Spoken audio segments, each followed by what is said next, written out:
دوستو، دنیا کا سب سے محفوظ ترین ملک کا نام ہے سوئٹزرلینڈ۔ سوئٹزرلینڈ کی اس قدر محفوظ ہونے کے پیچھے اس کا سیاسی نظام ہے، کیونکہ اس کے سیاسی نظام کی خصوصیت براہ راست جمہوریت پر ہے۔ کثیر لسانی ریاست پر عام طور پر ایک وسیع اتحاد کی حکومت ہوتی ہے، جس میں پارلیمنٹ کی 4 بڑی سیاسی جماعتوں کے ارکان شامل ہوتے ہیں۔ سوئس کنفیڈریشن کے 26 چھاونیوں میں فیصلہ سازی کی کافی طاقت ہے، اور عوام اکثر ریفرنڈم کے ذریعے پالیسی کے معاملات پر غور کرتے ہیں۔ ملک میں عام طور پر شہری آزادیوں کا مکمل احترام کیا جاتا ہے، حالانکہ حالیہ برسوں میں اپنائے گئے قوانین اور پالیسیوں نے امیگریشن اور غیر ملکی نسل کے اقلیتی گروہوں کے بارے میں بڑھتی ہوئی ہوشیاری کی عکاسی کی ہے۔ سوئٹزرلینڈ کے دنیا کے محفوظ ترین ملک بننے کے پیچھے 2020 میں کچھ اہم ترین ڈیولپمنٹس ہیں، جن میں سب سے پہلی ڈیولپمنٹ ستمبر میں ووٹروں نے یورپی یونین کے ساتھ آزادانہ نقل و حرکت کو ختم کرنے کی تجویز کو مسترد کر دیا، جس کا مطالبہ دائیں بازو کی سوئس پیپلز پارٹی SVP نے 2017 میں کیا۔ فوجی طیاروں نے شکار کے قانون پر نظر ثانی کو مسترد کر دیا اور ٹیکس وقفے کی تجویز کو بھی مسترد کر دیا، جبکہ جنیوا کی کینٹین میں ووٹروں نے کم از کم اجرت کی منظوری دی۔ دسمبر میں پارلیمنٹ نے ہم جنس شادی کو قانونی حیثیت دینے، ٹرانسجینڈر اور انٹر جنس کی لوگوں کو شناختی دستاویزات کو زیادہ آسانی سے اپ ڈیٹ کرنے کی اجازت دینے کے لیے ووٹ دیا۔ اس فیصلے پر ریفرنڈم کو محفوظ بنانے کے لیے مخالفین کے پاس 100 دن تھے۔ کابینہ نے مارچ میں کووڈ-19 سے متعلق ہنگامی حالت کا اعلان کیا، اسے حکم نامی جاری کرنے کی اجازت دی۔ ہنگامی حالت جون میں ختم ہو گئی تھی اور مارچ میں متعارف کرائی گئی اجتماعی پابندیوں کو بھی اس مہینے میں نرم کر دیا گیا تھا۔ حالانکہ بڑے پیمانے پر اجتماعی پابندیاں اکتوبر میں دوبارہ متعارف کرائی گئی تھیں۔ جیسے ہی معاملات میں اضافہ ہوا تھا، دنیا بھر میں 4,51,000 سے زائد کیسز اور 7400 اموات کی اطلاعات ملی تھیں۔ اور یہ سب پالیسیاں اس لیے بنائی گئیں کیونکہ سوئٹزرلینڈ کے اندر طاقت کا استعمال ایگزیکٹو کونسل کے ذریعے سے جمہوری عمل کے تحت کیا جاتا ہے۔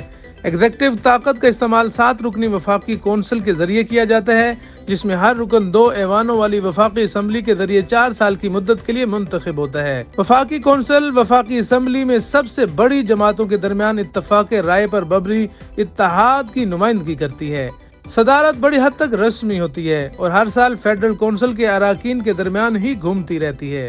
SVP کے گائے پار میلن کو وفاقی اسمبلی نے 2021 کے لیے صدر منتخب کیا تھا۔ دوستو، سوئٹزرلینڈ کے اندر سیاسی نظام بہت شفاف طریقے سے کام کرتا ہے اور سیاسی جماعتیں بنانے اور چلانے کے لیے آزادی ہے، اور بہت سی جماعتیں وفاقی اور علاقائی سطح پر سرگرم ہیں۔ سیاسی نظام مستحکم ہونے کے باوجود نئے گروپوں کے لیے کھلا رہتا ہے، تاہم پارٹی فائنانسنگ اور لابنگ نسبتاً مبہم ہے۔ نیشنل کونسل نے ستمبر 2020 میں پارٹی فائنانس ٹرانسپیرنسی بل کی حمایت نہیں کی اور اکتوبر میں لابنگ بل کو مسترد کر دیا۔ ان سیاسی جماعتوں کے ساتھ عوام کے سیاسی انتخاب عام طور پر جمہوری طور پر غیر احتسابی اداروں کے تسلط سے آزاد ہوتے ہیں۔ تاہم پارٹی فائنانسنگ میں دھندلا پن کو دور کرنے میں ناکامی پر سوئٹزرلینڈ کو تنقید کا نشانہ بنایا گیا ہے۔ سول سوسائٹی کے رہنماؤں کا کہنا ہے کہ مہم کا مالیاتی نظام امیر مفادات کو بڑی سیاسی جماعتوں کے پلیٹ فارم پر اثر انداز ہونے کی اجازت دیتا ہے، کیونکہ شہریت کے پابند قوانین کا طریقہ یہاں پر بہت دلچسپ ہے۔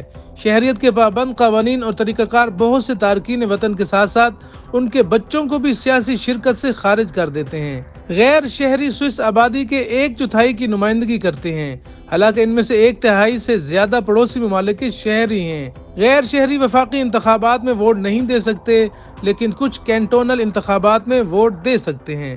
سوئٹزرلینڈ میں سیاسی آزادی کے ساتھ ساتھ صحافت کی آزادی کا عموماً عملی طور پر احترام کیا جاتا ہے۔ سوئٹزرلینڈ میں میڈیا کا ایک کھلا ماحول ہے، حالانکہ سرکاری ملکیت ادارتی طور پر آزاد Swiss broadcasting corporation broadcast market پر حاوی ہے۔ اخبارات کی ملکیت کو میڈیا کے 2 بڑے گروہوں کے ہاتھوں میں مضبوط کرنے کی وجہ سے حالیہ برسوں میں کچھ چھوٹے اخبارات کو بند کرنے پر مجبور کیا گیا۔ نومبر 2020 میں کونسل آف اسٹیٹس کی ٹیلی کمیونیکیشن کمیٹی نے آئین کے آرٹیکل 93 پر نظر ثانی کی حمایت کرنے کے لیے ووٹ دیا، جو radio television outlets پر دوسرے میڈیا پر پہلے سے موجود ضوابط نافذ کرے گا۔ لیکن RSF نے اس تجویز پر تنقید کرتے ہوئے متنبہ کیا کہ اس سے ان دکانوں کی آزادی متاثر ہوگی۔ سوئٹزرلینڈ کے اندر سیاسی جماعتوں کے ساتھ کام کرنے کی بھی ہر فرد کو اجازت ہے۔ افراد عام طور پر بدلے کے خوف کے بغیر سیاسی مسائل پر اپنے ذاتی خیالات کا اظہار کرنے کے قابل ہوتے ہیں۔ حالانکہ قانون عوام کو نسلی منافرت یا امتیازی سلوک پر اکسانے کے ساتھ ساتھ انسانیت کے خلاف جرائم سے انکار کی سزا دیتا ہے۔ فیڈرل انٹیلیجنس سروس FIS کو 2017 میں وسیع تر نگرانی کے اختیارات دیے گئے تھے، جس سے انٹرنیٹ کے استعمال کی نگرانی، نجی املاک میں بگاڑ اور مشتبہ دہشت گردوں کی فون لائنوں کو ٹیپ کرنے کی اجازت دی گئی تھی۔ 2018 کے ایک قانون کے تحت موبائل فون اور انٹرنیٹ سروس فراہم کرنے والوں کو 6 ماہ تک صارف کا ڈیٹا بشمول وہ معلومات جن پر صارفین نے وزٹ کیا کو برقرار رکھنے کی ضرورت تھی۔ دونوں قوانین کو بعد میں قانونی چیلنجوں کا سامنا کرنا پڑا، جبکہ غیر سرکاری تنظیم NGO ڈیجیٹل سوسائٹی کا FIS کے نگرانی کے طریقوں کو قانونی چیلنج ایک انتظامی عدالت میں ناکام ہو گیا۔ سوئس فیڈرل کورٹ نے دسمبر 2020 میں اس کی اپیل کو برقرار رکھا۔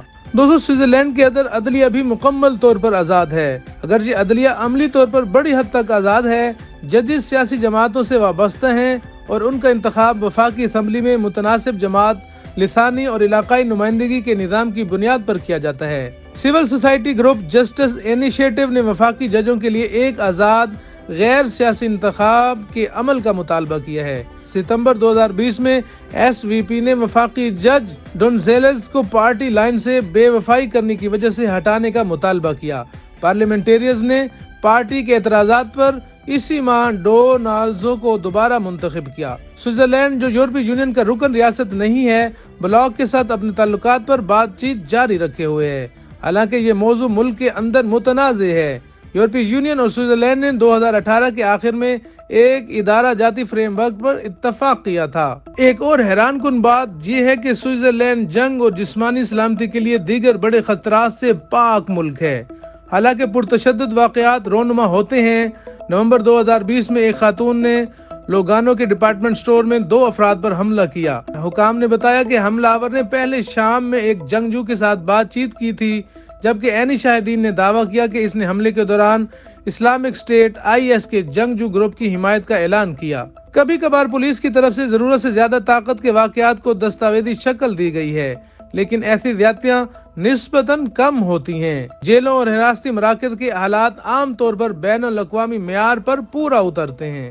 سوئٹزرلینڈ کے اندر ذاتی سماجی آزادی زیادہ تر لوگوں کے لیے محفوظ ہے۔ 2005 کے ریفرنڈم میں ووٹروں نے ہم جنس سول یونینوں کو منظوری دی۔ 2007 سے تسلیم شدہ ان یونینوں نے شادی کے بہت سے قانونی فوائد عطا کیے۔ 2018 میں ہم جنس سول پارٹنرز کو گود لینے کی محدود حقوق بھی دیے گئے۔